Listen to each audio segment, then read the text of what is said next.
dikuasai oleh mereka yang memang betul-betul untuk ke jurusan teknik pada saatnya nanti di universitas. Tapi tidak bermanfaat bagi anak-anak didik yang lain. Nah, itu karena memang terlalu berat kalkulus itu. Nah, itu begitu juga di Amerika. Mereka tidak mengajarkan, tapi kalau misalkan anaknya mampu, boleh ngambil kalkulus. Dan itu untuk anak-anak SMA di sana itu kalkulus itu ada untuk kredit di universitas. Jadi contohnya seperti anak saya, dia sudah ngambil itu pelajaran-pelajaran waktu di SMA untuk jadikan kredit pada saat mereka nanti di perguruan tinggi. Itu sudah diambil seperti kalkulus, terus macam-macam yang lain. Nah, itu adalah kredit pada saat SMA. Jadi intinya adalah anak itu belajar sesuai dengan tingkat kemampuannya. Kalau misalkan anak itu cepat, iya memang harus diberikan lebih. Tapi kalau misalkan kurang ya tidak apa-apa. Diberikan aja yang mereka yang basic ya, yang dasar, tapi penting. Yaitu saya katakan di sini seperti untuk matematika itu belajar number itu kalau bilangan kalau di Indonesia, aljabar, geometri, measurement dan data analysis and probability. Hanya seperti itu. Nah, Nah, itu mereka sudah paham bahwa seperti number itu, bilangan itu pada saat TK itu tinggi sekali proporsinya, kan makin berkurang pada saatnya nanti pada kelas 12. Nah, yang lebih besar kan proporsi itu pada saat di SMA itu adalah untuk aljabar ya. Nah itu seperti itu. Jadi ya anak-anak didik itu hanya belajar yang penting saja, yang basic, yang memang penting gitu. Tidak perlu belajar terlalu banyak, jelimet dan tidak banyak manfaatnya pada saatnya nanti. Nah, itu yang saya mau kemukakan di sini. Nah, itu kira-kira itu. Nah, contohnya seperti ini. Ini saya contohnya seperti ini. Jadi kalau misalkan di negara-negara yang sudah mapan assessment-nya, mereka paham bahwa mereka punya skala tes gitu kan. Nah, ini saya ambil dari NAPLAN. NAPLAN itu National Assessment Program Literacy and Numeracy, ini dari Australia ya. Nah, contohnya seperti ini, bahwa mereka punya skala dari 100 sampai 900. Ya mungkin hanya sebetulnya sampai 800 sebenarnya karena nah nah mereka ini untuk reading, untuk membaca ya, ada skalanya. Jadi kalau anak-anak kelas 3 itu distribusinya seperti apa? Ya seperti ini. Jadi makin tahun makin meningkat, kelas 3, kelas 5, kelas 7, kelas 9. Itu kan. Nah itu makin tahun meningkat. Sehingga tidak masalah kalau misalkan bisa saya katakan di sini contohnya ini anak-anak kelas 3 ya 50%, nah ini 50% yang atas ini adalah kemampuan membacanya itu lebih baik dari kira-kira eh, berapa ini? Kira-kira 30-an ya, 30% dari anak-anak kelas 5 itu. Ya itu tidak masalah. Karena kemampuan baca tentu ada yang bagus sekali, ada yang kurang, ada yang sedang, ada yang kurang. Nah, itu seperti itu. Jadi ini yang menggambarkan, bukan berarti bahwa kalau misalkan kemampuan membaca anak-anak kelas 5 ini di bawah dari rata-rata kelas 3, bahwa anak kelas 5 itu tidak bisa naik kelas. Enggak seperti itu. Ini adalah menunjukkan bahwa kemampuannya memang masih rendah sehingga perlu ditingkatkan. Itu kan. Ini menggambarkan saja bahwa kemampuan baca anak kelas 5 yang 30% itu di bawah daripada rata-rata anak-anak kelas 3. Nah, begitu juga ini di 5%, kalau 5% berarti di atas 95 kan. Ini 5% anak kelas 3 itu kemampuan bacanya itu lebih baik dari sekitar berapa ini? Sekitar berapa? 25-an ya, 25-an persen anak-anak kelas 9.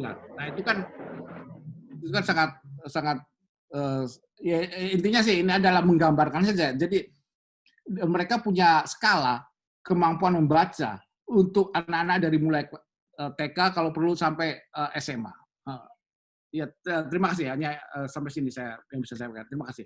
Silakan nanti kita diskusi lebih lanjut apa yang perlu kita diskusikan. Ya, terima kasih. Yuk, Assalamualaikum warahmatullahi wabarakatuh. Waalaikumsalam. Luar biasa sekali Pak Heru ya. Pak Heru tadi fokus kepada kognitif Bapak Ibu ya. Jadi hal-hal selain kognitif, sikap, bukan tidak penting. Tapi Pak Heru ini memang fokus kepada aspek assessment yang terkait dengan kognitifnya. Selanjutnya Pak Anto, mohon memaparkan Pak poin-poin terkait dengan asesmennya. Silakan Pak Anto. Baik, Assalamualaikum warahmatullahi wabarakatuh. Terima kasih Kang Denny, Bapak Ibu sekalian. Saya mungkin akan fokus pada isu yang sedang hangat sekarang adalah tentang AKM. Ya. Saya coba sharing screen.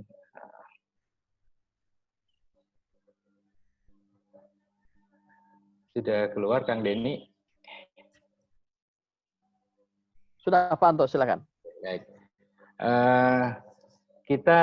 Saya akan mencoba, ini studi kasus saja, membandingkan tentang bagaimana kebijakan external exit examination itu kalau di kita namanya UN ya atau UNBK atau dulu Eptanas. Di sisi lain ada juga yang sudah mulai bergeser memfokuskan pada tadi yang disampaikan Pak Heru, sebetulnya yang diutamakan adalah tentang assessment di literasi dan numerasi. Nah, sebelum kita membahas kebijakan UN dan AKM, mungkin kita bisa memulai dengan salah satu literatur yang saya baca, yaitu ini sudah lama, tahun 99 itu sudah John Bishop ini sudah memprediksi kalau ada sebuah negara atau sebuah sistem pendidikan nasional ya yang menggunakan exit examination ya kira-kira apa dampaknya. Jadi kalau kita berdebat tentang pro kontra UN plus minus UN itu sebetulnya sudah diprediksi oleh Bishop tahun 99. Nah,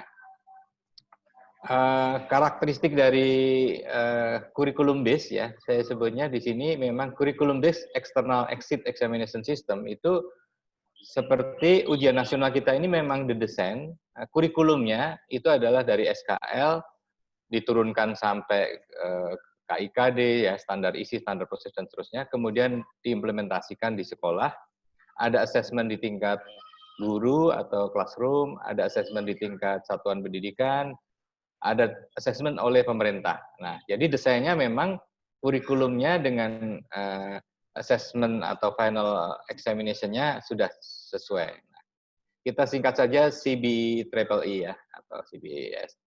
Memang itu karakteristiknya itu memberikan ya ini kalau di sini produce signal of student accomplishment that base real consequence for student. Jadi memang konsekuensi pada student ini sangat jelas ya. Dia define achievement to external standard. Jadi dikaitkan dengan standar yang kita sebut SKL misalkan atau turunannya nanti standar isi ya. Dia diselenggarakan ya dengan kunci dan disiplin tertentu pada mata pelajaran tertentu ya. Misalkan kita memilih matematika, IPA, bahasa dan PKN dan seterusnya itu sebuah pilihan dari final exam ini ya. Kemudian bisa mengarah pada berbagai level multiple level dari achievement ya. Jadi mata pelajaran ini nanti akan ada yang penting, ada yang tidak. Kemudian ada istilah di Indonesia malah ada mata pelajaran anak tiri dan anak emas gitu kan. Matematika dan IPA itu anak emas gitu. Kemudian dia memang melibatkan seluruh siswa atau jadi sensus ya, semua siswa wajib mengambil ya. Dan mengakses atau menilai ya porsi yang cukup besar ya dari apa yang diharapkan siswa siswa yang harus mampu. Harapannya siswa mampu apa ya. Jadi pertanyaannya memang apakah betul sistem ujian akhir nasional seperti itu mempengaruhi atau bisa menghasilkan student achievement? Ya, secara teoritis seperti ini gambarannya, ya, karena kurikulumnya didesain untuk seperti itu, kemudian kulturnya jadi terbentuk, kemudian penyelenggaraan sekolahnya, kelasnya, guru, ya, pedagoginya dan seterusnya akan membentuk student achievement. Secara teori begitu. Ya. Nah, ini terjadi di hampir semua negara yang menyelenggarakan sistem ujian akhir nasional seperti UN kita. Siswanya cenderung fokus pada mata pelajaran yang akan di-UN-kan. Ya. Orang tuanya juga akan mendorong anaknya, sudahlah belajar yang akan di-UN-kan saja. Ya. Akhirnya ada bimbingan belajar dan seterusnya. Penyelenggaraan sekolah juga bergeser menjadi penting tidak penting. Yang di-UN-kan lebih penting, yang tidak di-UN-kan tidak lebih penting. Ya.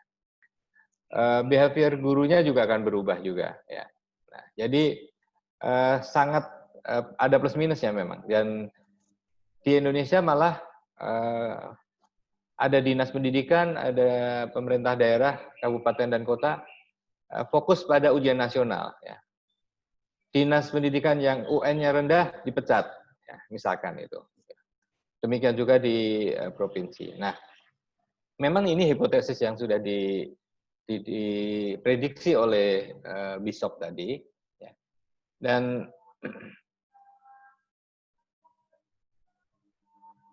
semuanya itu akan menjadi berdampak pada perilaku, ya, perilaku dari misalkan fokus dari biaya, tenaga, semua fokus pada ujian nasional. Kemudian fasilitas juga sama, fasilitas di sekolah difokuskan pada yang akan diujikan. Jam belajar lebih banyak yang di-UN-kan dan seterusnya. Ya.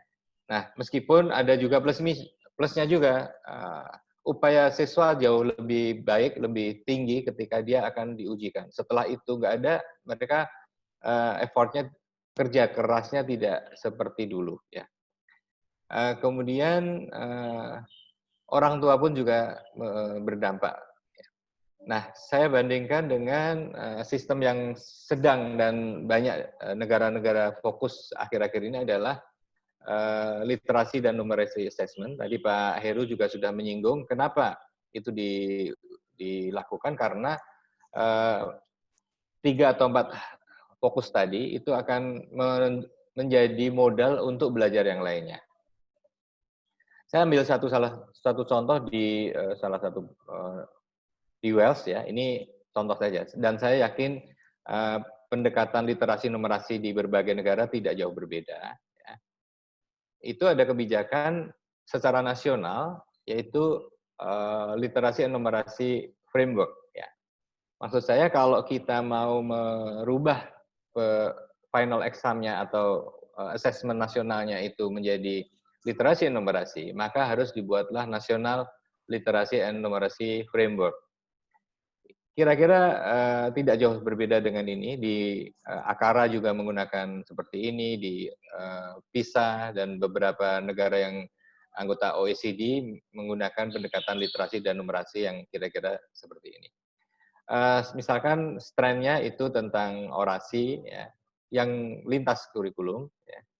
Kemudian reading juga, semua mapelnya ini sudah menggunakan pendekatan literasi. Artinya mata pelajaran apapun itu kemampuan literasinya tersebar di situ. Ya. Rating across kurikulum. Ya.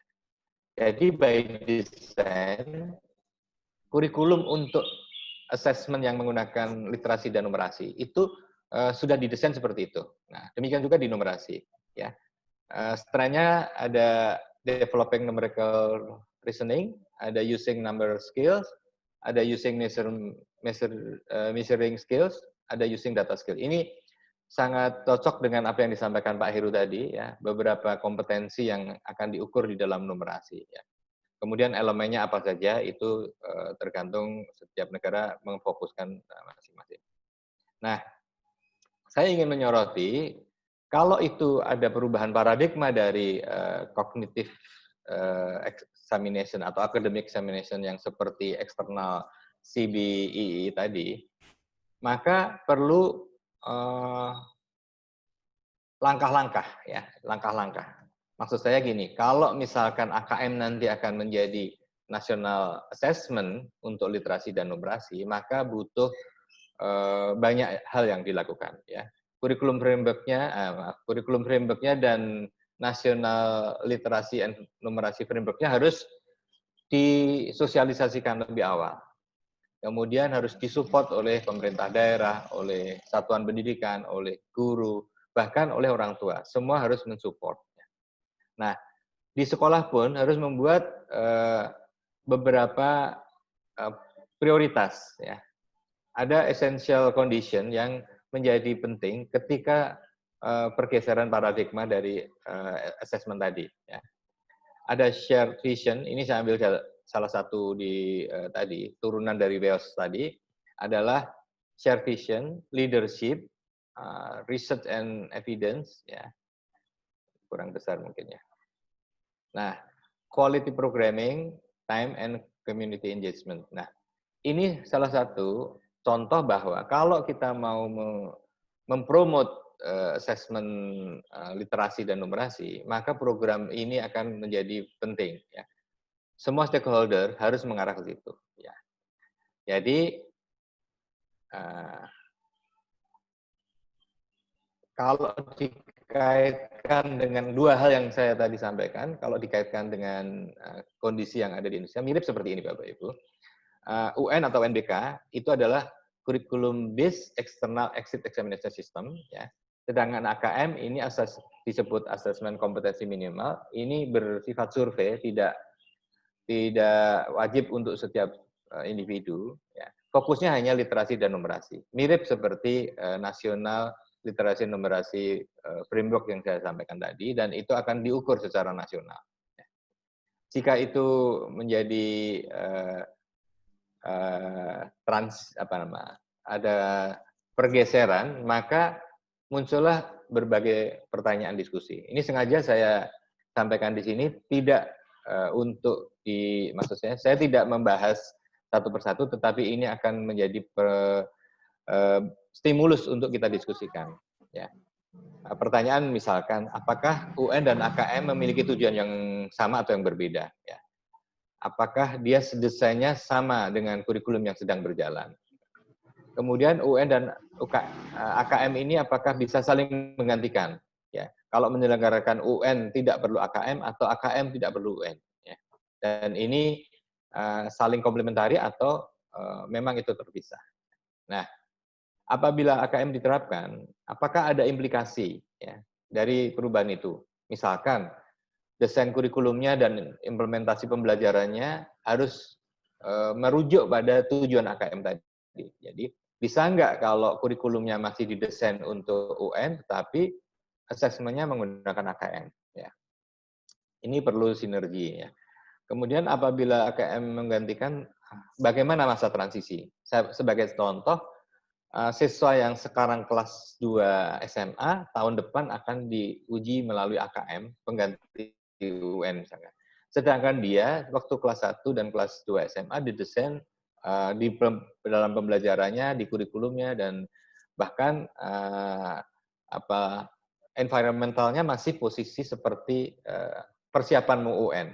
Nah, ketika itu yang terjadi, maka apa yang harus kita lakukan? Saya kira ini pancingan pertanyaan untuk didiskusikan bersama.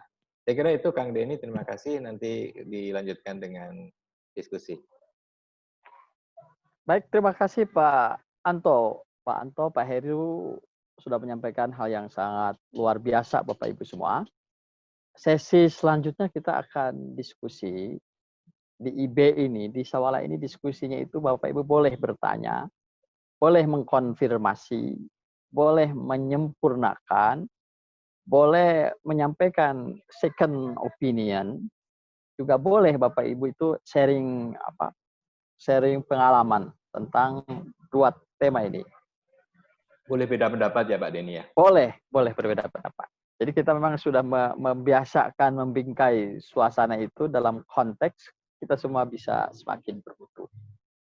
silahkan bagi Bapak Ibu yang pertama kali mau menyampaikan diskusinya, nanti kita berikan dulu kesempatan buat 2 atau 3 penyampai pendapat, lalu nanti 2 pembicara akan coba menanggapi. Silahkan untuk yang mau mulai, siapa? Boleh angkat apa? Raise hand atau apa? Silakan.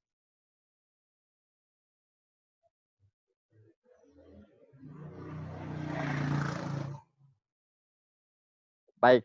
Atau mulai dari Pak Hari, barangkali Pak Hari. Sambil menunggu yang lain. Ada yang mau disampaikan Pak Hari? Silakan Pak Hari.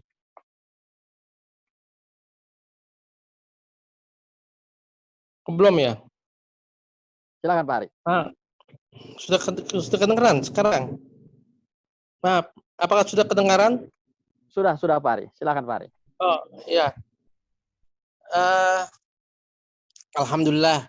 Jadi sudah dua orang itu tadi Pak Heru dan Pak Anto. Tadi pengalamannya sudah banyak sekali dan hubungannya dengan ini. Mungkin kalau tadi Pak Heru lebih pada pengalaman juga di Iowa ya Pak Heru. Nah, jadi mungkin tadi emang Pak Heru lebih kepada masalah pembelajaran tentang kognitif kan tadi. Betul tuh, kognitifnya. Jadi kalau masalah belajar kognitif, kemudian Pak Anto juga tentang exit examination. Mungkin ini masih kalau sekarang kayaknya saya dengar nggak ada UN lagi, nggak ada lagi kayaknya. UN nggak ada lagi. Untuk ini juga tadi saya dengar televisi juga tadi TV One itu masalah PBDB itu juga masalah juga itu.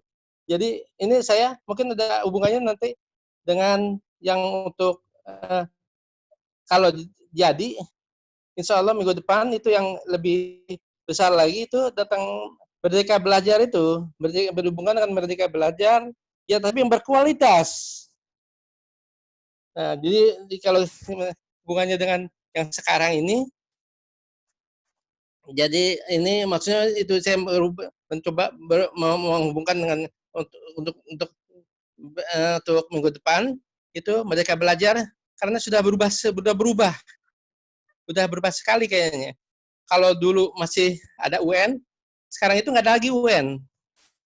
Misalnya untuk PBDB juga masalahnya kan sekarang pakai zona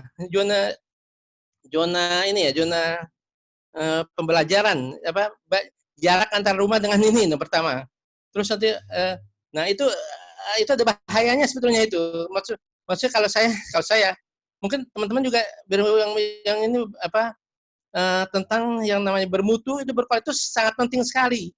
Karena kalau kita belajar kalau nggak bermutu atau berkualitas ya nggak ada hasilnya. Tadi juga sudah dua-duanya Pak Heru dan Pak Anto mengatakan bahwa ini sudah penting sekali untuk hasilnya dalam belajar itu hasil belajar. Jadi mungkin yang namanya ujian UN itu adalah achievement test ya, tes prestasi belajar, bukan aptitude test ya. Jadi tes prestasi belajar. Nah, tapi saya mau indikan bahwa kalau kita mau nggak mau kan harus ikutin juga Pak Menterinya yang katakan Mas Menteri itu kan harus mengikuti Merdeka Belajar. Artinya memang bagus juga. Jadi maksudnya orang belajar sesuai dengan minat dan juga harus juga berkualitas, itu pentingnya juga. Jadi insya Allah kita tentunya hasil belajar tuh harus juga sangat dipentingkan. Jadi seperti misalnya masalah belajar itu tadi juga disinggung oleh dua orang Pak Anto dan Pak ini juga yang namanya prasyarat. Artinya kalau misalnya itu kan ada ininya, ada misalnya kalau misalnya belajar baca tadi, belajar baca itu kalau nggak harus kenal huruf dulu, harus kenal huruf baru bisa menyambungkan, baru bisa baca. Kalau nggak bisa kenal huruf, ya kesian orang hanya sekolah saja tapi harus, itu namanya kenal huruf prasyaratnya. Jadi saya mungkin sudah saya sampaikan kemarin waktu soala pertama itu juga kan ada hierarkikal. Jadi hierarkikalnya ke atas. Nanti sesuai dengan karakteristik pembelajarannya. Misalnya matematika, tentunya matematika dan IPA segala macam itu harus ke atas itu. Hierarkikalnya ke atas. Jadi spiralnya ke atas. Kalau prasyarat pertama belum dikuasai, nggak bisa mempelajari pelajaran yang kedua gitu. Tingkat yang kedua. Tapi ada juga yang spiralnya menyamping ke kiri kanan. Nah itu memang mungkin prasyaratnya tidak begitu penting. Tapi tetap itu aja ada beberapa yang harus juga mengikuti prasyarat. Nah itu. Jadi mungkin itu nanti akan lebih lagi nanti kita bicarakan pada waktu nanti mungkin kalau insya Allah jadi yang minggu depan itu lebih kepada masalah yang sekarang. Masalahnya itu masalah Merdeka Belajar, tapi yang berkualitas. Merdeka Belajar, jadi orang bisa belajar apapun, termasuk tergantung minatnya, boleh saja. Tapi tentu nggak bisa langsung asal masuk begitu saja, tapi harus ada prasyaratnya. Dia bisa, kalau enggak, ya nggak ada hasil belajarnya. Hasil belajarnya kesian, dia belajar terus menerus, tapi nggak ada hasilnya. Kan ya ini, itu mungkin itu. Jadi sekarang ini sudah tentu mungkin ujian nasional kan tidak lagi katanya. Jadi sekarang PPDB juga hanya zona. Nah, nanti mungkin di zona itu kita akan diskusikan, mungkin ya ikutin pemerintah zona PPDB itu. Tapi di dalam PPDB itu setelah di zona tetap harus ada ininya harus ada achievement test, prestasinya. Nah, nanti dilihat pertama barangkali mungkin jaraknya dulu untuk PPDB. Jaraknya ke rumah. Udah gitu. Nah, dari situ baru dilihat misalnya prestasinya. Karena kalau nggak begitu, kalau gitu percuma dong belajar katanya. Kasihan. Motivasinya ini sangat penting tuh. Motivasi juga sangat penting. Jadi siswa itu belajar tentunya harus ada motivasi untuk menghasilkan hasil belajar yang bagus, hasil belajar yang baik. Jadi sesuai dengan Indonesia bermutu. Jadi itu bermutu atau berkualitas itu sangat penting menurut saya. Jadi benar merdeka belajar sesuai dengan minatnya, tapi juga harus yang bermutu. Nah itu, atau baik, berkualitas itu. Oke, baik Pak Hari. Ya. Terima kasih luar biasa. Jadi teman-teman, kita kembali kepada hal yang sedang kita sampaikan. Untuk para pembicara nanti bisa melihat juga apa itu ya, chatnya di sana barangkali dari yang pertama. Itu ya. Baik, jadi yang pertama coba dikaitkan antara AKM, asesmen kompetensi, asesmen literasinya itu kepada konteks mutu yang mungkin nanti para pesan dari Pak Hari itu bagaimana mengaitkan asesmen kognitif yang Pak Heru sampaikan kepada bingkai mutu pendidikan, terlebih dengan adanya kebijakan Merdeka Belajar. Itu poin besar dari Pak Hari. Nanti sambil menunggu pembicara mengomentarinya, barangkali Pak Jaka Warsihna mau menyampaikan sesuatu ini. Silakan. Terima kasih. Assalamualaikum warahmatullahi wabarakatuh. Terima kasih Pak Heru, Pak Anto, Pak Denny, Pak Dim, Pak Hari, dan semuanya yang telah menyelenggarakan sawala yang keberapa nih? Kedua, ketiga nih. Alhamdulillah, saya sebagai pengurus IB mengucapkan terima kasih yang pertama. Yang kedua, gini Pak Heru dan Pak Anto, seperti yang Pak Ari sampaikan tadi bahwa proses pembelajaran dengan merdeka belajar dan bermutu ini sekarang ini mungkin hampir semua pendidik, baik guru, orang tua, dan juga dosen mungkin itu yang dibingungkan, yang bikin bingung itu adalah dengan merdeka belajar ini kan artinya setiap siswa itu diberikan seperti Pak Heru tadi sampaikan data-datanya itu. Setiap ada anak yang mungkin matematikanya cukup literasi saja. Ada anak yang harus mahir matematika, ada anak yang harus advance matematikanya. Lah, kalau itu ada di dalam satu kelas ada 30 anak, ada anak yang pengen expand matematikanya ada 3 anak. Kemudian ada sekian anak hanya pengen sedang-sedang saja. Kemudian ada anak yang kemampuan matematikanya sangat rendah. Nah, kira-kira model mengajarnya di kelas seperti apa gitu ya? Kondisi kelas yang sangat beragam, kompetensi dan minatnya, gitu. Dengan kondisi sekarang PPDB yang hanya berdasarkan, kalau di DKI dan Jawa Barat itu berdasarkan umur, kemudian berdasarkan zonasi, itu sangat dimungkinkan setiap kelas itu keberagaman bakat, minat, kemampuan siswa itu sangat tinggi. Mungkin dari level terendah sampai level tertinggi ada di kelas itu. Nah, apa yang dibutuhkan oleh guru dan bagaimana strategi mengajar guru dalam kondisi ini? Untuk tahap awal, apakah dites minat dan bakatnya dulu atau dites kompetensinya matematika dulu, ada sebelum pembelajaran itu ada pretest lah gitu. Kira-kira seperti apa gitu. Terima kasih.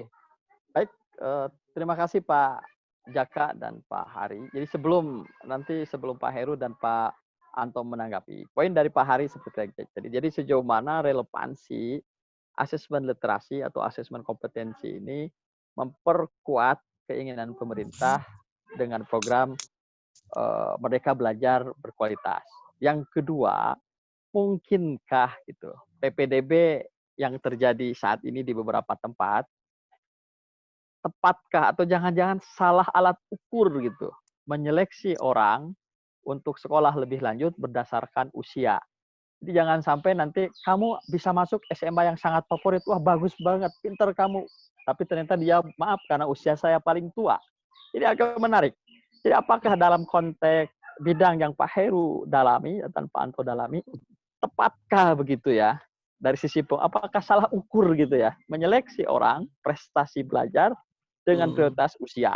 Terus prioritas yang kedua itu prioritas sentimeter gitu. Yang ketiga baru kemudian rapot ya. Pada perjalanan pembelajaran ini, pembelajaran motivasi, pembelajaran semangat, pembelajaran penghargaan. Ini barangkali 2 tema besar itu. Mohon Pak Anto dan Pak Heru untuk menanggapinya. Kesempatan pertama saya berikan kepada Pak Anto barangkali. Silakan Pak Anto. Baik, terima kasih Pak Denny, Bapak Ibu sekalian. Pertama saya setuju dengan Pak Hari bahwa apapun perubahan paradigma, apapun perubahan sistem, apapun perubahan kebijakan, kita harus tetap mempertahankan mutu, outcome learning. Artinya jangan sampai dengan merdeka belajar, anak hanya senang saja belajar tanpa diikuti oleh mutu.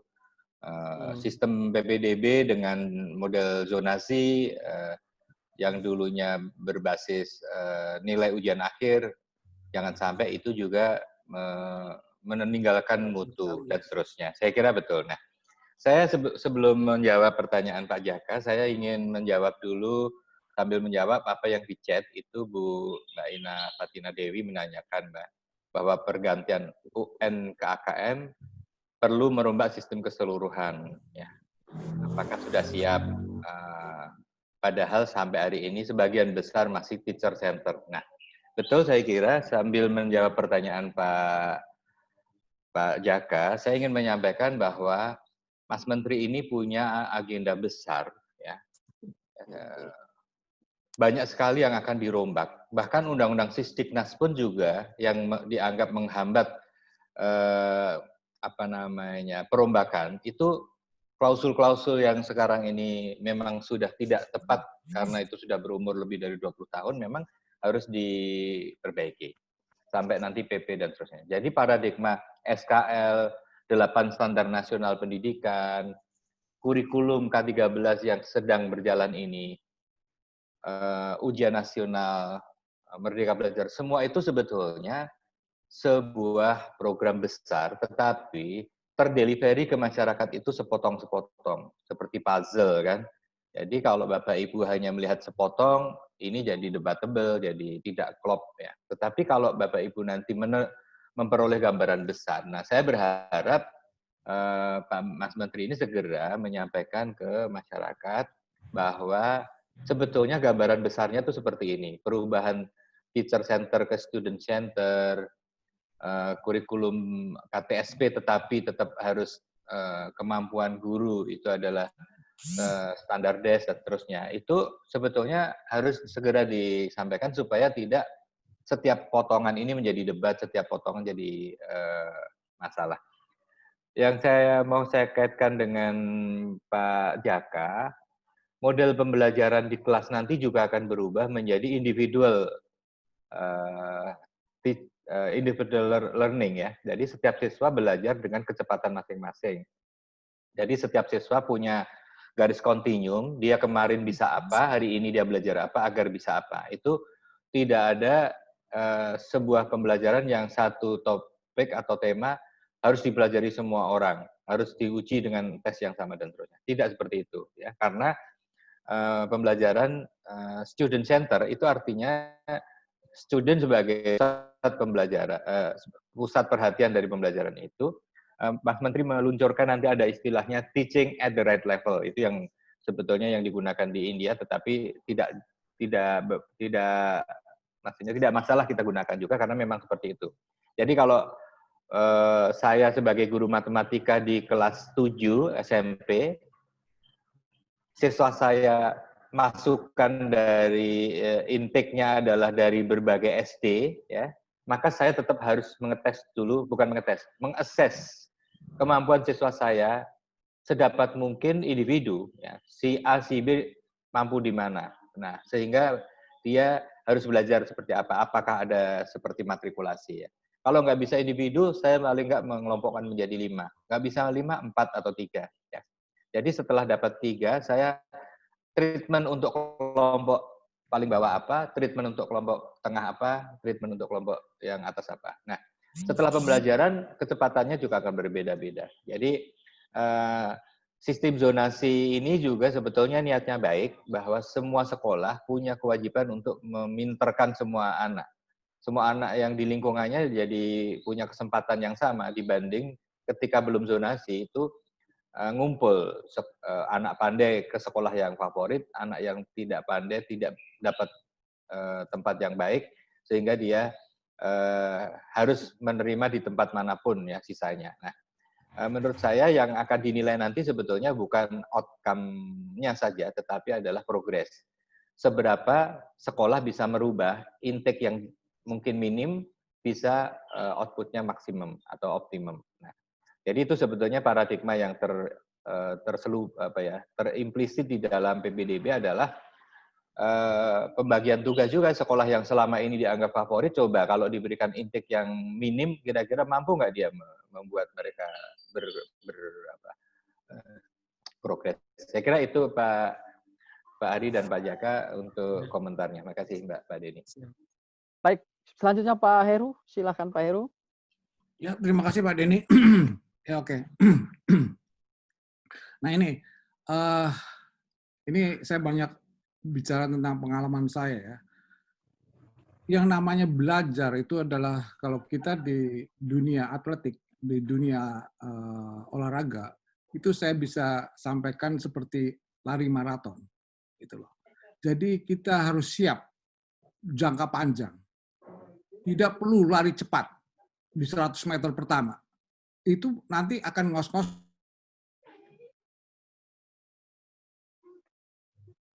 Suaranya Pak Heru ya. Dicek lagi Pak Heru suaranya. Halo ya, udah denger lagi? Balu, silakan Pak Heru, silakan. Oh ya ini kok. Oh gini. Jadi saya ulangi lagi bahwa belajar pendidikan ya dari mungkin bisa pendidikan itu 12 tahun, 15 tahun sampai mungkin seperti saya bisa sampai 20 tahunan gitu kan. Nah, itu seperti lari maraton. Jadi kita tidak bisa lari, bukan tidak bisa, bahwa janganlah lari cepat pada 100 meter pertama. Pasti akan masalah pada kilometer berikutnya. Ya.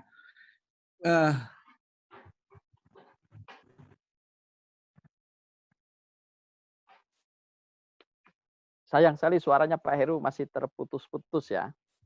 Iya, ini saya kok sebentar apa ya? Di UT Putus-putus. mungkin. Oh ya, oke. UT itu. Internetnya kayaknya ini internet hotelnya kurang bagus kelihatannya. Udah jelas sekarang ya. Tapi bukan universitas terputus itu ya. Iya. Nah ini, ya itu seperti lari maraton. Janganlah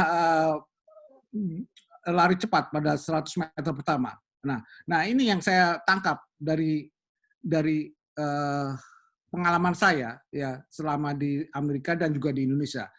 Kalau di Indonesia kan modelnya kan dari mulai SD itu digenjot mati-matian dengan angka kan gitu kan. Hasilnya seperti apa? Tidaklah, jangan seperti itu.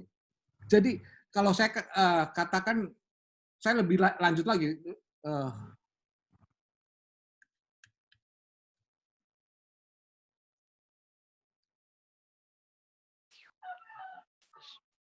Suaranya Pak Heru mungkin bisa Halo? keluar ruangan dulu sebentar atau dibuka itu.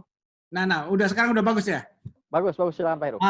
Saya rubah ininya, internetnya. Saya gunakan internet yang lain. Oke. Jadi, silakan Pak Heru. Ginilah. Jadi yang saya mau katakan di sini adalah pengalaman saya pengalaman besar di Indonesia, juga lama tinggal di Amerika. Mungkin saya tidak tahu negara lain, tapi ini hanya pengalaman saya. Kalau di Amerika itu tidak hanya merdeka belajar, tapi belajar menyenangkan. Nah, itu yang penting. Gitu. Untuk anak-anak didik kita itu belajar itu menyenangkan. Janganlah stres. Janganlah akibatnya karena mengejar ujian nasional, buruk akhirnya bunuh diri. Itu tidak bagus. Gitu kan? Nah, model di sana, ya itu tidak ada, seperti saya katakan tadi, kurikulum nasional.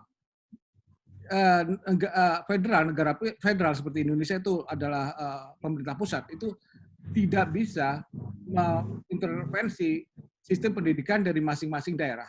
Itu di sana seperti itu. Nah, contohnya seperti gini, yang tempat saya tinggal di SD itu tidak ada angka rapot, tidak ada. Jadi nilai itu adalah deskripsi, gitu. Misalkan anak saya di matematika itu deskripsi pada saat SD itu hanya deskripsi, bukan angka, gitu kan. Nah, baru ada angka itu di SMP, gitu. Terus di SMA juga ada angkanya. Dan seperti saya lihat bahwa belajar di sana itu sesuai dengan kemampuan anak-anak.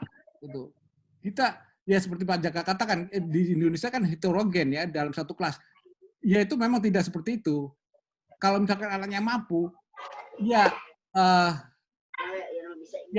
dipindahin pada kelompok yang mampu. Jadi ada seperti kuliah ya, ada yang hanya ngambil mata kuliah ini dasar, ada yang udah mata kuliah yang kedua, ketiga. Jadi tergantung daripada kemampuan anak-anak didik masing-masing gitu.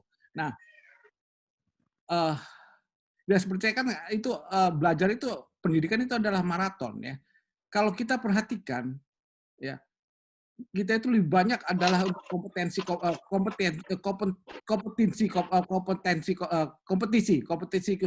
seperti kejuaraan olimpiade matematika, fisika, kimia gitu. Nah itu juga saya bingung itu manfaatnya seperti apa. Kan hanya segelintir anak-anak tertentu saja yang bisa di force ya, bisa ditekankan, di drilling ya untuk menjadi juara gitu.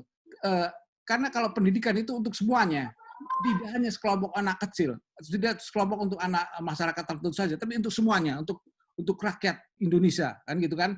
Nah, oleh karena itu, kenapa saya katakan seperti ini?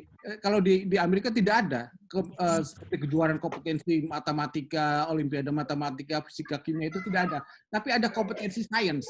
Nah, itu seperti robotik ya. Terus juga jadi ada hasil gitu loh. Hasil yang dinilai, bukan kemampuan kognitif, hafalannya yang dinilai, gitu kan. Nah, oleh karena itu kalau kita lihat nih dari karena di sana ada belajar itu adalah memberikan kesempatan anak untuk belajar sebaik-baiknya dan mengumpulkan pendapatnya juga sebesar-besarnya.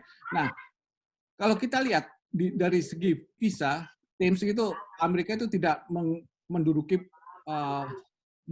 tingkatan atas, itu di tengah-tengah saya lihat itu. Tapi begitu perguruan tinggi, saya lihat 10 dari 10 papan teratas perguruan tinggi itu 8-9 perguruan tinggi dari Amerika. Kenapa? Ya memang dari awal itu kita itu tidak di force untuk lari kencang gitu loh. Tapi step by step ya. Nah, pada saatnya di perguruan tinggi baru betul-betul digencet gitu loh. Harus belajar betul gitu loh. Jangan dibalik. Kalau di kita kan dibalik. Begitu di perguruan tinggi banyak santai, tapi begitu pendidikan SD, SMA mati-matian mereka belajar gitu loh. Nah, tentang zonasi, oh ya seperti saya kemudian yang satu lagi saya agak lupa.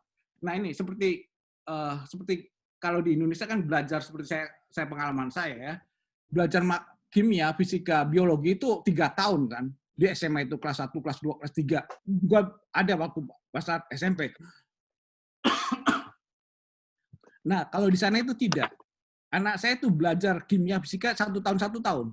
Yang pertama itu biologi. Itu kan, yang itu yang paling mudah. Kemudian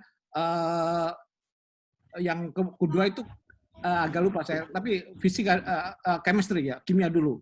Nah, kemudian fisika. Nah, itu jadi belajarnya 1 tahun, tidak 3 tahun gitu. Jadi saya sendiri bingung waktu saya SMA saya IPA. Saya itu belajar 3 tahun, belajar tiga-tiganya itu. Tapi apa yang saya dapatkan? Lupa semuanya. Banyak pelajaran-pelajaran yang saya pelajari pada saya itu lupa. Apalagi kimia gitu. Karena saya harus menghafalkan tabel periodik unsur pada SMA. Pada saat itu saya hafal, tapi begitu kuliah, itu apalagi sekarang tabel periodik unsur itu saya nggak hafal sama sekali. Jadi belajarlah hanya yang penting dan diperlukan pada saatnya nanti. Seperti belajar kimia, apa sih yang penting? Fisika itu apa? Biologi apa?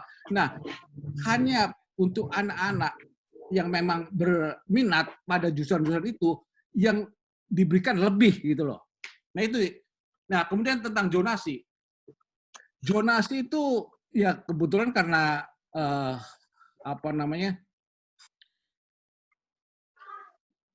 sekolahnya banyak ya. Jadi zonasi itu di sana berdasarkan tempat tinggal. Kita tidak bisa sudah ditentukan bahwa kalau tinggalnya di sini harus sekolahnya ke situ. Tidak bisa tidak. Kalau misalkan boleh, kecuali di swasta ya. Kalau di negeri itu sesuai dengan tempat tinggalnya masing-masing, gitu loh. Nah, di sana tidak ada yang dikatakan tidak naik kelas, gitu. Dari SD, SMP, SMA itu hanya karena seperti saya katakan seperti kuliah. Jadi kalau ada pelajaran-pelajaran yang kurang itu harus ngulang, gitu loh.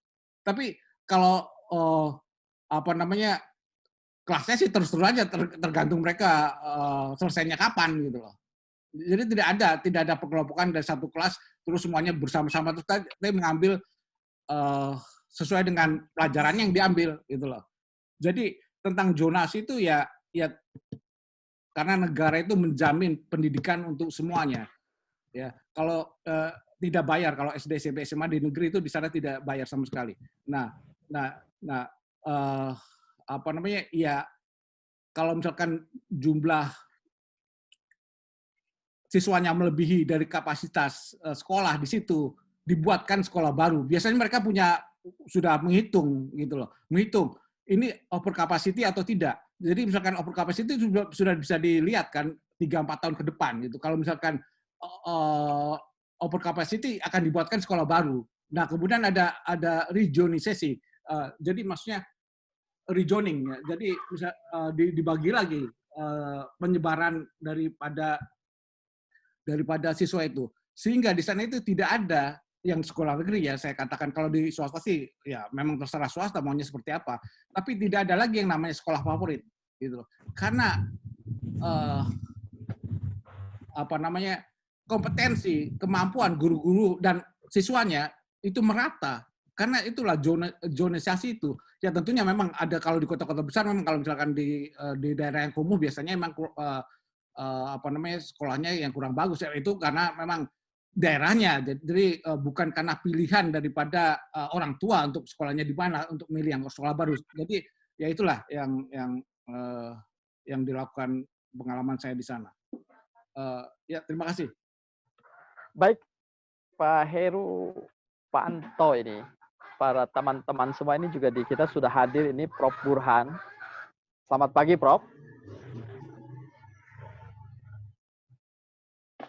Oh, selamat pagi. Saya ada 2 Zoom sekarang. Satu di KKSS, barusan saya ikut.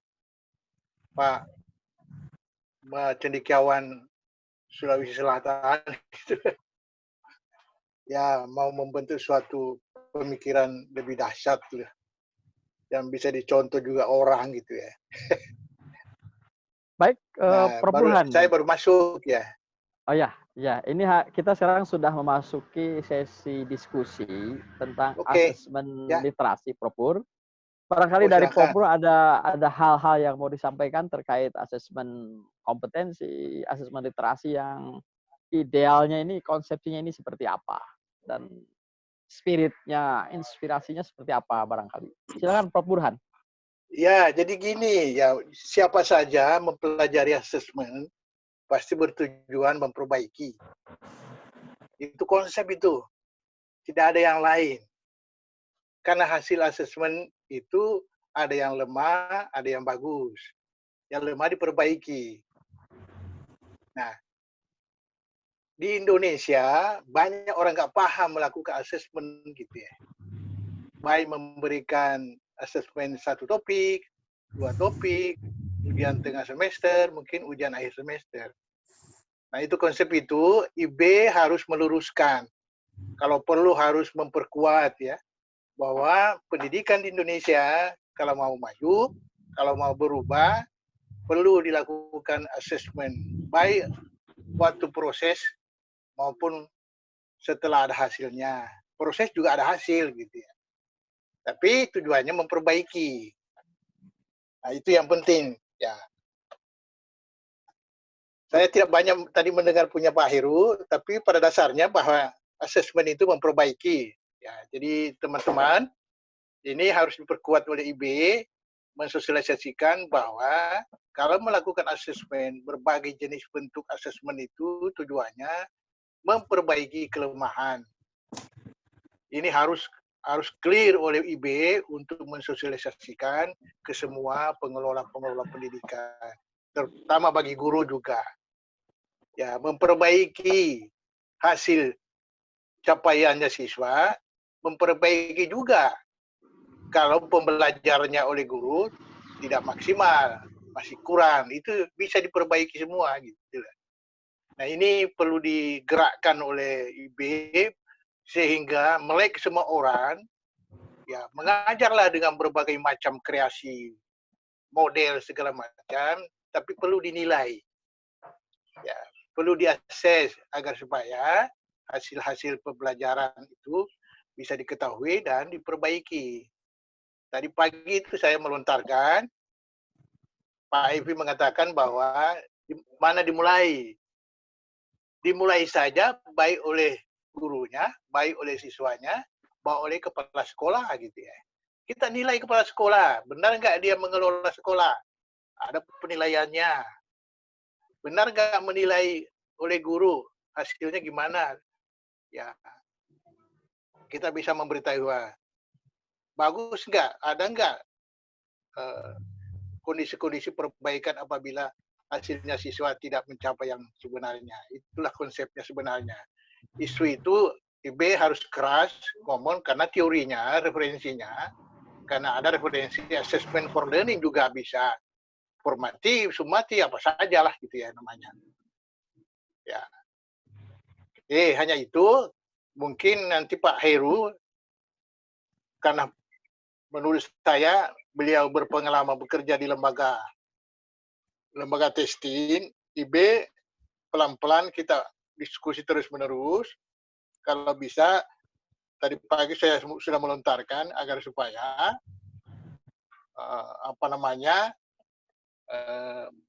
mau melakukan perubahan atau mau memberi perbaikan itu dasarnya apa.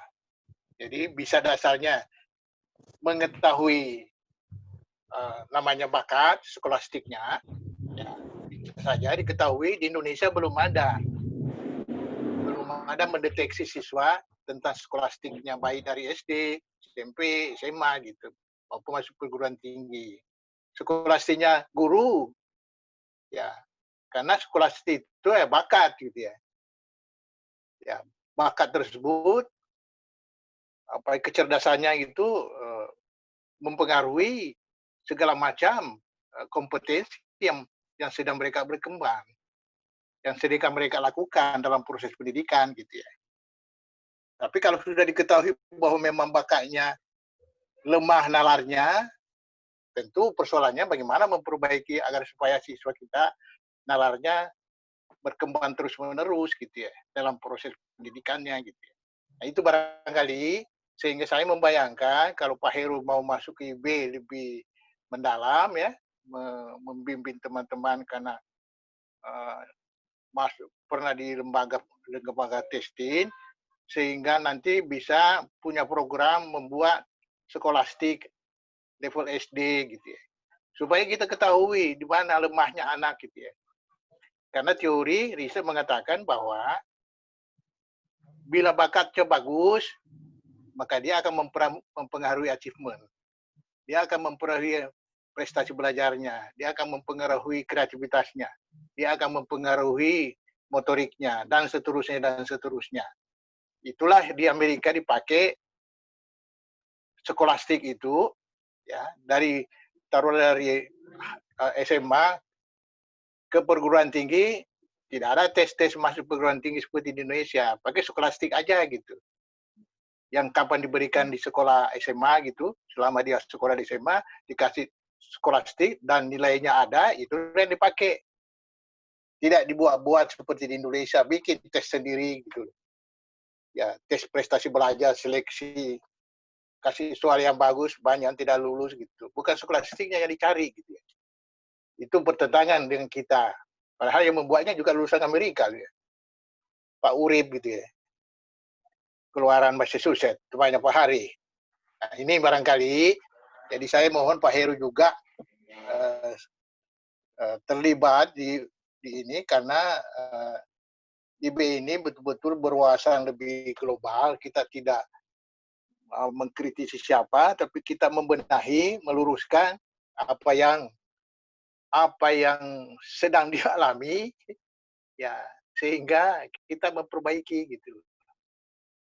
Baik, Nah, baik, gerakan itu barangkali perlu dibuat webnya, ditambah webnya agar supaya melek semua orang gitu loh. Ini kan dia seorang guru tapi nggak melek bagaimana menilai gitu ya. Yang penting ngajar aja gitu. Ya. Seorang guru ngajar aja lah. Tercapai atau tidak ada urusan gitu. Nah, ini yang penting barangkali yang perlu dibangun. Baik, itu ya. Siap. Ya. Siap. Oke, siap. Terima kasih banyak, Prof. Jadi fundamental ya, kalau kita tangkap dari Prof. Pur, bahwa fundamental dari assessment sejauh mana informasi yang diperoleh itu dimaksimalkan untuk memperbaiki. Terima kasih, Prof. Burhan. Baik, sebelum ke Pak Heru dan Pak Anto, ini barangkali dari teman-teman ada dari Pontianak tadi saya lihat, ada dari Kalimantan, ada dari Jawa Timur saya lihat. Ada yang mau disampaikan? Kita beri kesempatan kepada dua peserta diskusi barangkali. Silahkan. Tadi yang dari Kalimantan itu Bu Ina ya, Pak Anto kalau tidak salah ya. Iya, tapi sudah terjawab. Dia tanyanya lewat chat dan sudah saya jawab. Saya Oh, baik. mungkin Pak Denny Baik, langsung aja berarti Pak Anto, silakan Pak Anto. Saya ingin menyambung yang disampaikan Prof. Burhan tadi, betul saya kira kelemahan kita pada hampir semua sistem evaluation, assessment and measurement itu di Indonesia sebagian besar adalah karena tidak memanfaatkan hasil data itu untuk perbaikan. Saya ambil contoh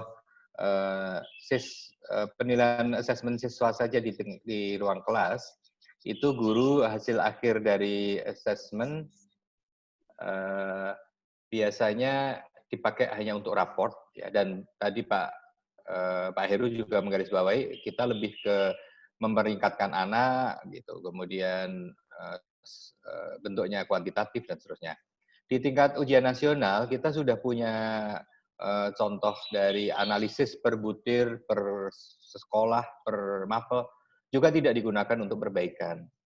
Di tingkat akreditasi misalkan, itu sebagai evaluasi dari kesehatan sekolah dari berbagai aspek, hasilnya juga tidak untuk memperbaiki, tidak digunakan untuk memperbaiki kinerja sekolah. Ya, jadi menurut saya apapun yang kita lakukan, nanti kalau ada AKM, apapun hasilnya juga harusnya digunakan untuk program berikutnya memperbaiki. Saya setuju dengan pendapat Pak Prof. Burhan tadi, itu seiring dengan pendapat John Hattie ketika menyampaikan bahwa the powerful of feedback itu sangat efektif, efisien untuk meningkatkan mutu. Saya kira itu Kang Denny. Terima kasih. Baik, Pak Heru, mungkin sebelum Pak Heru menanggapi yang Prof. Pur, ini tantangan barangkali buat kita, Pak Her. Mungkinkah gitu ya, secara metodologi kita membangun satu set instrumen yang sekaligus mampu powerful begitu untuk mengukur literasi anak SD sampai anak SMA, hanya cukup dengan satu set, satu paket instrumen. Kira-kira bagaimana Pak Her peluang-peluang secara akademis itu? Ya, terima kasih Pak Denny. Sebetulnya saya menunggu pertanyaan dari guru-guru ya. Jadi ya tapi tidak apa-apa. Jangan, mohon maaf ya, jangan malu-malu lah bertanya. Memang tidak ada salahnya bertanya gitu kan. Ini apa? Ada? Halo? Masih kedengaran? Masih silakan. Oh, masih ya. Saya pikir terputus karena di komputer saya kelihatannya terputus. Iya, jadi jangan ragulah untuk bertanya. Apa yang perlu saya bisa sharing gitu, apa yang bisa saya tahu gitu loh. Nah, pertanyaannya, nah ini saya gini, kenapa saya pulang ke Indonesia? Ya pertama karena kelihatannya emang saya sudah saatnya untuk pulang, karena juga kebetulan saya ditawarin untuk jadi konsultan di Universitas Terbuka gitu, dan ini saya sangat tertarik. Memang ini adalah bidang keahlian saya untuk tentang pusat pengujiannya gitu loh. Nah, yang kedua, di masa-masa sekarang saya berusaha untuk membantu apa yang bisa saya bantu untuk perbaikan pendidikan di Indonesia. Tentunya terhadap bidang saya kuasai tentang assessment itulah. Nah ini saya juga sangat tertarik. Memang waktu pada saat Pak Menteri, Mas Menteri jadi menteri, saya masih di sana dan saya sangat tertarik bahwa ternyata akan berubah menjadi AKM kan, tentang penilaian pendidikan Indonesia. Nah ini saya tertarik. Tapi saya tidak detailnya, memang saya tidak paham. Nah yang saya yang saya kritisi, saya juga agak bingung karena yang diukur kalau tidak salah kelas 3, 7, terus berapa itu. Jadi ada gap antara dari 3 naik ke 7 itu jamnya itu 4 tahun ya. Nah, yang saya pikirkan jamnya itu jamnya itu jangan terlalu tinggi, bahwa sebetulnya seharusnya ada 3, 5, 7, 9 gitu loh, 11 gitu loh. Nah, jadi jamnya itu 2 tahunan. Karena kalau 1 tahun ya, saya memang agak repot juga sih kalau 1 tahun. Karena setiap tahun itu anak-anak itu harus mengambil AKM lagi kan. Nah, kalau misalkan setiap 2 tahun aja, itu cukup bagus, karena itu bisa dilakukan seperti Pak Denny katakan tadi, bahwa apakah bisa ada satu alat ukur. Nah, ini dilakukan dengan istilahnya vertical scaling. Jadi gini, kalau kita bisa membuat alat ukur, ya katakanlah soal, ya, yang kita bisa tempatkan dari yang terendah sampai yang tertinggi.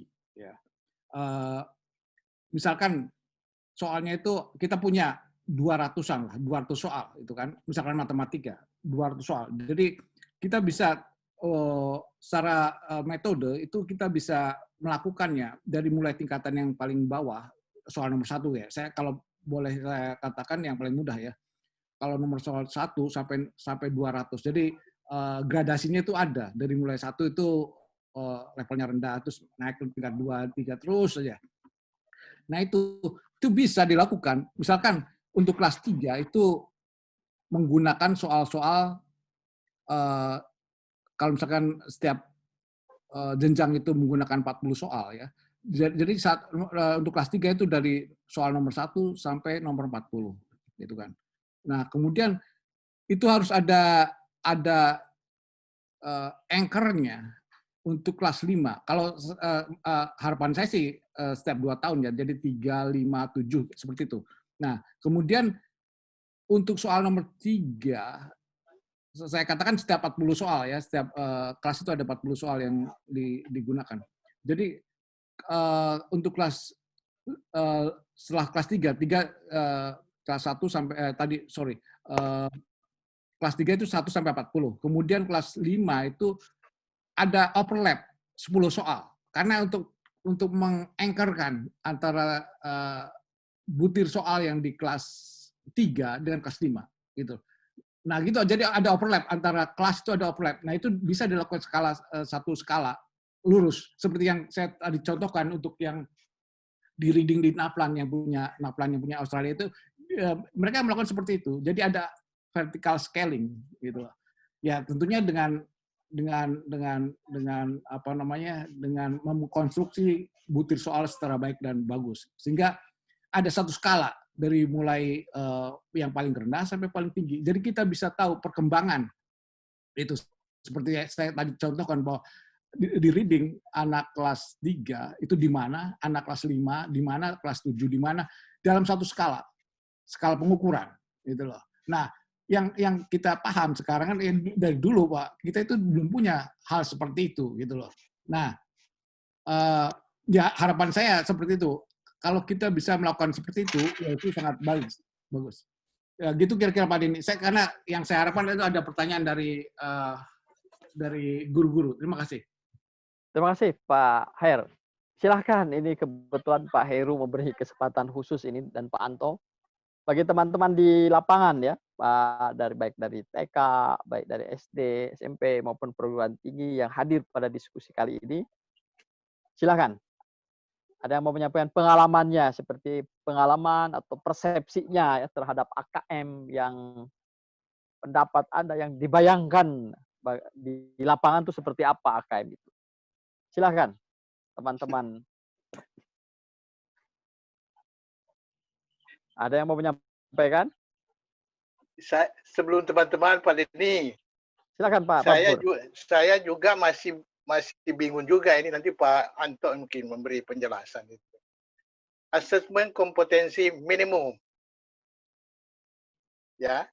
Jadi tentu apakah ini betul adalah seperti tadi Pak Heru mau melinking berdasarkan level of kemampuan siswa gitu ya. AKM pasti adalah kalau mengganti UN pasti tujuannya ingin mengetahui capaian knowledge-nya, capaian prestasinya, bukan capaian skolastiknya. Karena beda antara skolastik dengan achievement. Nah, yang saya belum clear itu, kalau itemnya didesain sebagai tes, kapan diberikan, tergantung nanti prosedurnya gimana. Lalu dikatakan bahwa asesmen kompetensi minimum, ya, jadi dasarnya minimum. kriteria minimum itu harus clear referensinya. Minimum referensi Indonesia atau minimum referensi bersaing internasional atau minimum referensi dengan apa gitu ya. Jadi kalau yang ditanya minimumnya tidak pernah ditanya dengan yang tinggi, ya pasti nanti orang bertanya minimum seperti apa, achievement-nya yang mau ditanya, apa level knowledge-nya cukup ingatan dan pemahaman, atau level yang lebih tinggi.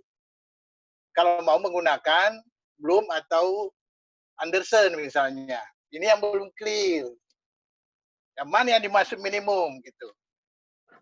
Ya, karena mungkin di kurikulum ada yang mengukur level minimum knowledge, recalling, understanding, mungkin ada application dan sampai ke creativity misalnya gitu ya. Nah, jadi kalau itu mau ditanya, nanti ditanya aja Panto kalau ada rapat di sana itu, yang mana ini yang dimaksud minimum kompetensi. Ya, itu yang barangkali perlu diluruskan gitu loh. Itu pertama. Yang kedua, ini kalau dikemas bahwa itu adalah suatu manajemen testing, ya sama aja dengan UN, sama aja dengan ujian apa, sama aja ujian kelas dan seterusnya, karena sama-sama mengukur achievement gitu loh. Tapi menamakan hal yang lain, tapi serupa tapi tidak sama gitu. Namanya AKM, namanya UN. Jadi sama aja sebenarnya gitu loh. Bukan itu kalau saya bukan itu persoalan yang berat yang harus dilontarkan. Yang harus dilontarkan itu bagaimana sebenarnya seperti tadi yang saya utarakan itu fungsi assessment, fungsi pengukuran, fungsi evaluasi dalam memperbaiki mutu. Itu yang sebenarnya gitu loh. Karena dasarnya selalu menggunakan konsepnya apa namanya teams atau PISA gitu ya. Kalau berdasarkan konsep PISA, nggak usah ada kurikulum. Ya, karena dia menggunakan out of school literaturnya gitu loh, referensinya. Kalau teams menggunakan kurikulum. Nah ini perlu ditanya juga itu. Jadi harus membuat kurikulum baru gitu loh. Kalau mau beracu kepada OECD, beracu kepada PISA. Nah ini, dan jangan mengatakan lagi bahwa perlu ada statement bahwa item di PISA karena mengukur achievement semua di Teams itu sama saja itemnya di UN mengukur semua achievement. Nah ini Pak Menteri atau di belakang Pak Menteri tahu nggak itu bahwa kecuali kalau mengatakan skolastik, ini lain persoalannya gitu loh. Itemnya Pak Heru di lembaga itu di IUI itu skolastik mungkin. Ya, berbeda dengan penggunaannya achievement gitu. Nah, ini perlu dilurusin. Tolong Pak Anto dilurusin aja lah kalau ada begitu di argumentasi supaya paham gitu loh.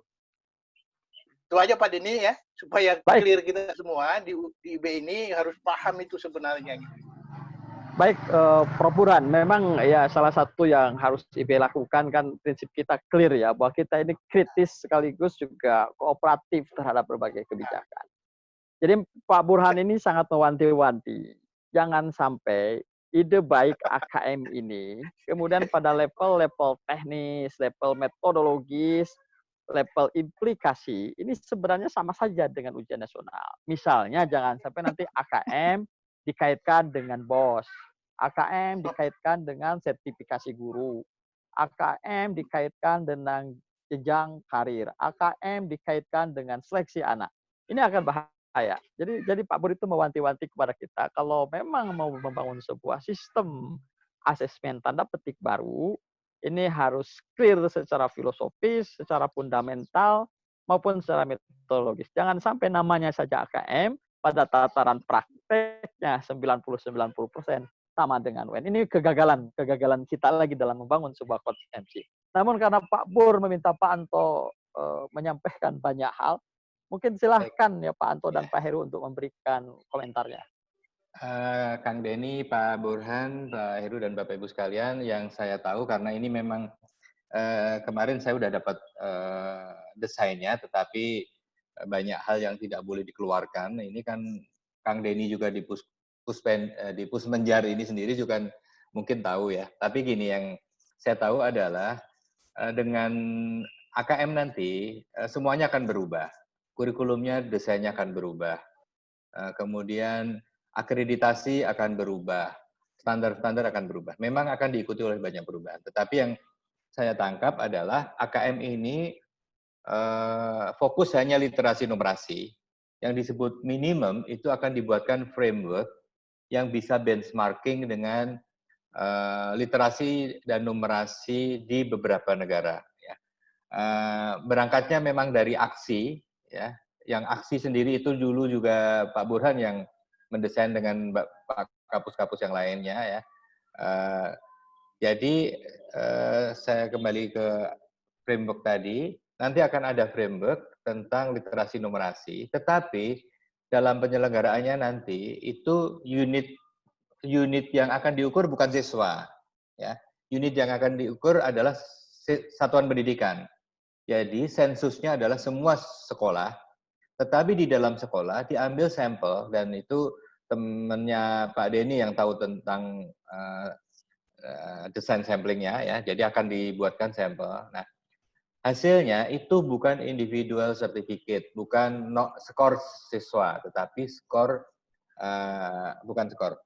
Hasil diagnosa proses pembelajaran atau mutu pembelajaran di situ terkait dengan AKM, terkait dengan literasi dan numerasi. Jadi tujuannya adalah untuk memperbaiki jika sekolah itu AKM-nya rendah dan rendahnya di mana, maka apa yang harus diperbaiki. Itu yang saya tahu. Jadi sekali lagi ini bukan seperti UN, ya, tidak ada civil effect ke individu, ya.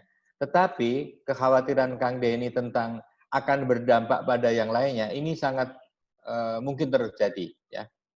Sekolah yang AKM-nya rendah, dibina nggak bisa, ya ditutup mungkin. Nah, misalkan ya. Atau bosnya dikurangi. Ya. Nah, saya berharap malah sebaliknya, kalau AKM-nya rendah, dengan untuk memperbaiki butuh tenaga yang lebih banyak, gitu, butuh biaya lebih banyak. Mudah-mudahan tidak misleading, tidak malpraktek lah. Betul, saya setuju dengan Kang Denny. Nanti kita kawal bersama ketika AKM ini sudah diimplementasikan, jangan sampai tidak mengarah pada perbaikan mutu. Itu aja, Pak Denny. Terima kasih. Baik, Pak Anto ya, saya sepakat. Jadi jangan sampai secara langsung memang tidak high stake bagi siswa, tapi secara tidak langsung ketika high stake bagi school, high stake bagi guru, high stake bagi manajemen, maka pada ujung-ujungnya juga akan high stake bagi siswa. Ini menarik. Jadi perlu IB mengawal bahwa agar AKM itu tetap dalam koridor yang benar sesuai dengan berbagai filosofi baik tentang pendidikan. Pak Heru, barangkali ada mau disampaikan, Pak Her? Oke, baik. Ya, sebetulnya saya masih menunggu pertanyaan dari guru ya. Tapi saya akan mengomentari tentang dari Pak Anto ya, tentang bentuk AKM nanti. Yang saya perhatikan kelihatannya itu adalah survei. Ya, betul Pak Heru, Pak Heru, survei. Iya kan? Nah gini ya, kalau kita melihat survei, ya memang sampling ya, bukan kalau misalkan kalau misalkan sensus. Kalau sensus itu setiap penduduk ya. Itu beda ya. Nah, kalau misalkan survei itu yang diukur adalah memang sekolah. Nah, pertanyaannya saya seperti ini, gini. Yang namanya perkembangan pendidikan itu kecil. Ya. Kita tidak bisa melihat setiap tahun. Contohnya gini, yang saya selalu kemukakan contohnya. Kalau kita mengukur toge, itu jelas. Setiap hari itu ada perkembangannya. Tapi kalau kita mengukur pohon jati, itu tidak bisa setiap hari kita tungguin. Tidak bisa, gitu kan? Itu perlu waktu bertahun-tahun. Nah, juga di bidang pendidikan, untuk melihat perkembangan pendidikan di suatu sekolah, itu tidak perlu setiap tahun. Kenapa? Oleh karena itu, kenapa bisa sistem juga tidak setiap tahun, gitu kan? Itu kan modelnya maunya seperti tim atau bisa. Nah itu tidak perlu setiap tahun, itu nggak buang-buang ongkos biaya, ya itu loh. Ini yang saya kemukakan. Nah kalau misalkan kenapa, ya itulah yang nggak tahu tentang apakah karena suatu hal saya sendiri nggak paham ya. Nah itu yang saya kemukakan di sini bahwa itu harus dibedakan untuk melihat perkembangan pendidikan itu kan modelnya seperti survei seperti ini, ya itu masalahnya. Janganlah setiap tahun gitu loh. Jangan itu setiap tahun itu karena ya buang-buang biaya itu nggak akan kelihatan kalau setiap tahun dilihat itu loh. Ya itu saya seperti katakan seperti lihat pohon jati itu nggak bisa setiap bulan. Itu harus 1 tahun 2 tahun kita bisa lihat pertumbuhan pohon jati. Kalau toge ya kita bisa lihat setiap hari tumbuhnya seperti apa. Itulah kira-kira. Nah ini apa namanya, ini hanya pendapat saya ya. Ya silakan. Tapi ya mungkin untuk guru-guru yang lain mungkin apa namanya, konteks yang saya kemukakan ini terlalu terlalu detail dan mungkin mereka tidak begitu tertarik. Oleh karena itu saya menunggu pendapat dari atau bukan pertanyaan atau pendapat atau komentar dari guru-guru. Silakan. Baik, silakan. Jadi Pak Heru masih berbaik hati ini buat Bapak Ibu guru. Ada yang mau menyampaikan? Salah satu saja barangkali ya. Bisa ditulis nanti kalau nggak cukup waktunya. Betul. Waktunya kita tinggal 5 atau 10 menit lagi ini karena sudah 2 jam lebih. Tapi luar biasa memang tema kita. Jadi sekali lagi konteks diskusi ini mencari berbagai ide-ide yang baik begitu untuk menyempurnakan beberapa hal. Tadi kalau kita mendapat beberapa hal kekhawatirannya akan kita kemas dan kita sampaikan dengan baik agar yang memiliki kewenangan untuk memperbaikinya juga menjadi engeh dengan beberapa kekhawatiran ini. Sekali lagi sebelum menanggapi Pak Heru, silakan, Pak.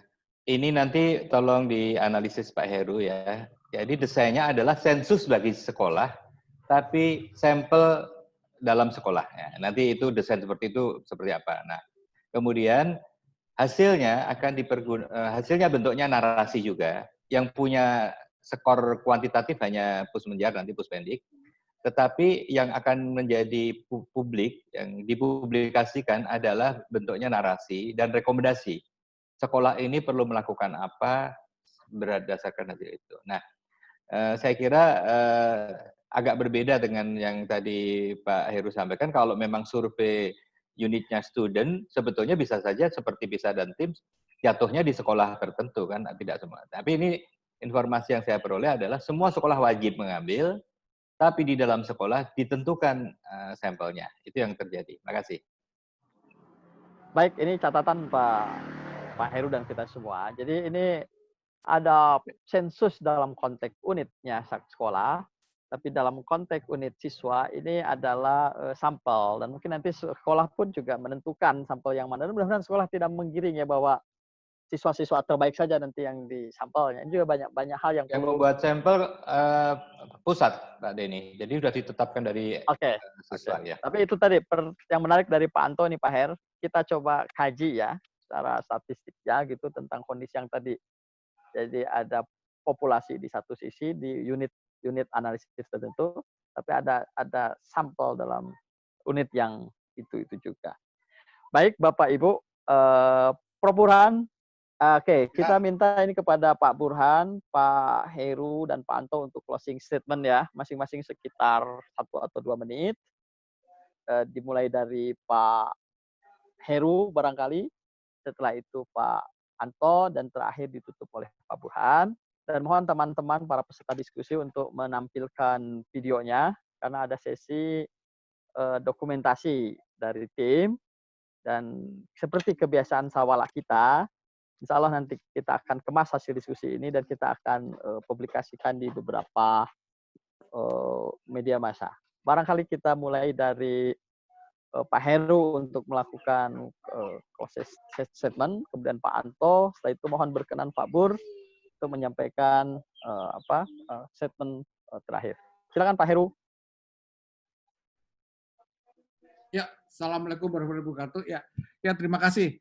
Ini adalah pertama kali saya setelah hampir 3 bulan lebih ya di Indonesia diskusi intelektual istilahnya, saya katakan diskusi intelektual yang sekarang ini bagus sekali karena saya juga harus banyak belajar terhadap apa yang terjadi di Indonesia karena saya sudah lama meninggalkannya, dan saya perlu juga tahu bagaimana sebetulnya kondisi di Indonesia itu tentang dari segi asesmennya itu.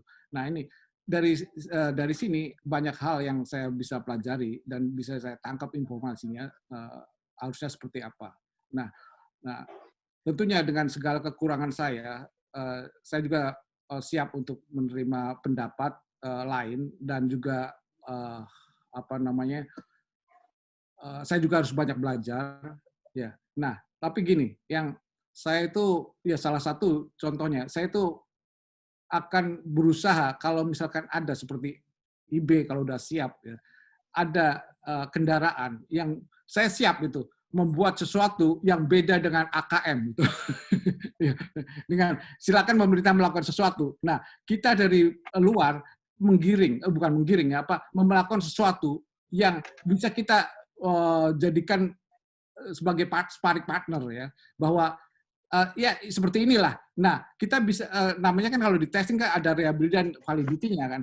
Kita lihat bahwa korelasinya seperti apa yang kita buat dengan AKM yang buat itu seperti apa, dan juga kalau bisa dibandingkan dengan seperti KISA dan TIMSS seperti apa gitu loh. Nah itu yang saya harapkan. Jadi sebagai masyarakat ya, sebagai individu masyarakat yang di luar pemerintahan, kita perlu memberikan sparring partner pada pemerintah. Jadi dari segi pemerintah juga kalau misalkan kita bisa melakukan sesuatu hal yang lebih baik, ya kenapa tidak gitu loh. Ya kan? Itulah harapan saya seperti itu. Ya, terima kasih Pak Denny dan terima kasih teman-teman semuanya. Terima kasih. Assalamualaikum. Silakan Pak Anto. Baik, terima kasih. Singkat saja saya Pak Denny, Pak Heru, Pak Burhan, Bapak Ibu sekalian. Saya berharap juga Indonesia Bermutu ini bisa melengkapi ketika pemerintah memiliki kebijakan-kebijakan yang sangat drastis, tetapi ada bagian-bagian yang bolong. Misalkan dengan AKM nanti bisa terjadi effective school dan mastery learning itu bisa saja tidak tercapai, ya, tidak berjalan dengan baik, ya, termasuk quality control dan quality assurance ini sudah bisa bergeser. Contohnya akreditasi tidak dilakukan sekarang. Ini akreditasi ini akan moratorium. Ya, nanti hanya sekolah yang akreditasinya C saja yang akan didatangi, ya, yang dianggapnya sudah A itu sudah tidak diapa-apain misalkan. Nah, ini banyak sekali quality control dan quality assurance yang bisa terlupakan ketika pemerintah lebih fokus pada program-program, ya, misalkan program guru guru merdeka, sekolah merdeka, ya, penggerak dan seterusnya. Mungkin yang dulu sudah mapan malah jadi terlupakan. Ya, saya hanya ingin IB ini bisa berkontribusi dalam controlling dan assurance quality baik di level satuan pendidikan, distrik maupun provinsi. Nah, nanti secara nasional biar saja tingkat terima kasih. Terima kasih. Selanjutnya Prof. Burhan. Oke, pertama terima kasih teman-teman yang berpartisipasi di dalam Suala IB ini, masih terus kita kembangkan yang tujuannya menjadi partner yang membuat kebijakan tentang pendidikan. Itu dasarnya gitu. Jadi jangan IB itu ada niat-niat demi sesuatu, demi apa ya, lalu kita mendukung, tetap menjadi kritis ya. Ya, saya tadi mengkritisi itu AKM ya. Itu yang pertama, karena saya pahami gitu, setelah mendengar dari Pak Anto, wah ini banyak nanti persoalan ini muncul itu. Apabila siswanya disampel, walaupun mandatori kepada sekolahnya gitu ya. Nanti bertanya nanti orang, lo ke sampelnya cuma 5 dari 100 orang, 1000 orang di situ diambil gitu ya. Wah, nggak representatif, pasti nanti ngomong sekolah itu. Kalau dia mendapatkan sampelnya sedikit, lalu dikembalikan hasilnya ke sekolah, komen nanti semua guru dan kepala sekolah. Apabila nilainya rekodnya rendah gitu ya. Itu problem pasti. Yang pertama, yang kedua, saya memang mengharapkan Pak Heru ya terlibat banyak di dalam program-program IB, terutama pengembangan instrumen. Kalau kita bisa mengembangkan instrumen yang skolastiknya level SD, level SMP, dan level SMA, dan level perguruan tinggi, kita bisa bangun, ya.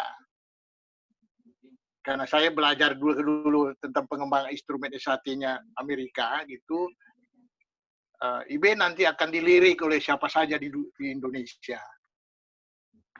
Semua instrumen yang kita kembangkan tersebut akan diminta oleh sekolah supaya IB bisa melayani untuk mengetahui skolastik dan sekolah gitu ya, yang berbasis dari siswanya gitu ya, bahwa skolastiknya nalarnya masih rendah, bagaimana memperbaikinya nalar tersebut.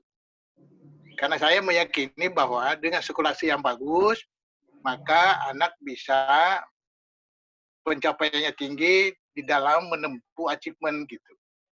Itu ya, jadi ini perlu lagi nanti program-program yang kita perlu bangun.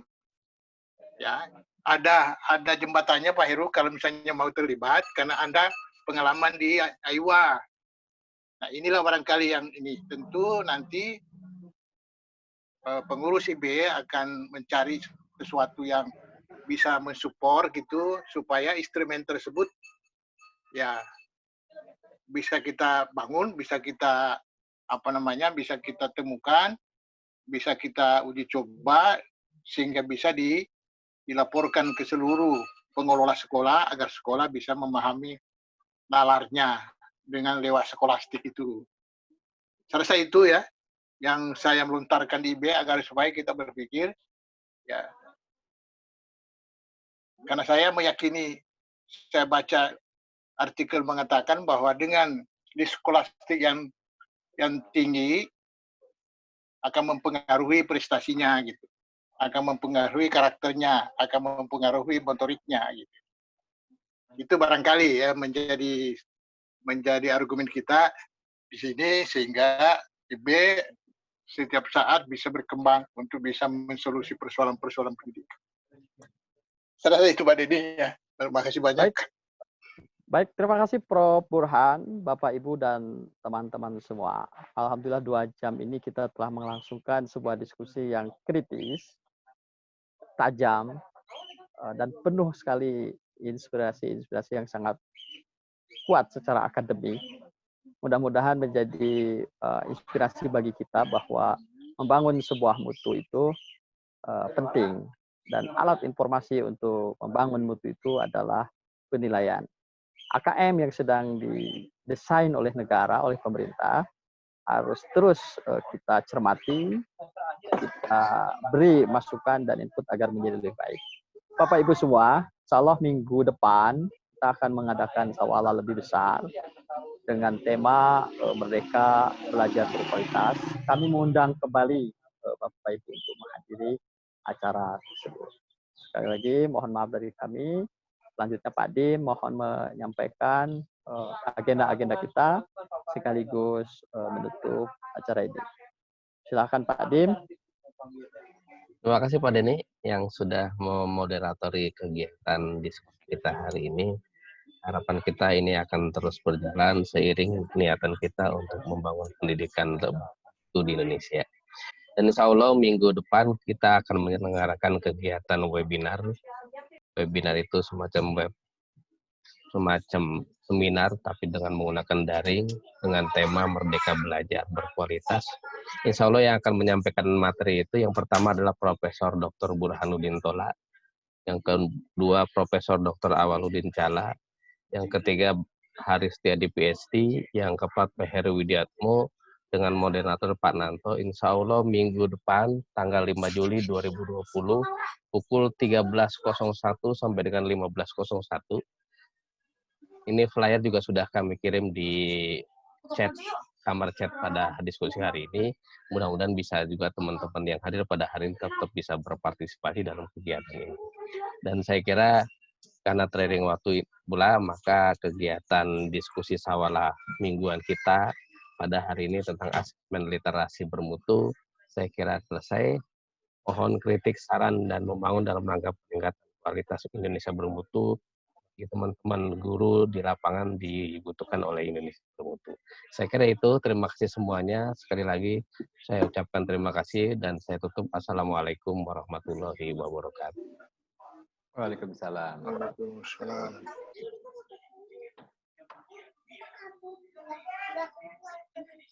Prof. Burhan, ada tambahan info. Ada 2 AKM itu nanti, Prof. Burhan. Ya, AKM, AKM apa? ada AKM tingkat nasional dan AKM satuan pendidikan. Nah, Puspendik atau Pusmenjar sekarang namanya akan membantu setiap satuan pendidikan mengembangkan sendiri AKM-nya. Jadi itu yang continuous untuk jadi mirip seperti aksi dulu, Pak, tapi di satuan pendidikan dan soal-soalnya diberikan stimulus dari pusat, kemudian sekolah menambah sendiri, mengukur sendiri. Itu mungkin yang siap. bisa. Berarti ada 2 ya, AKM Ya. yang tidak standardized, Ya, dibuat AKM oleh sekolah. betul.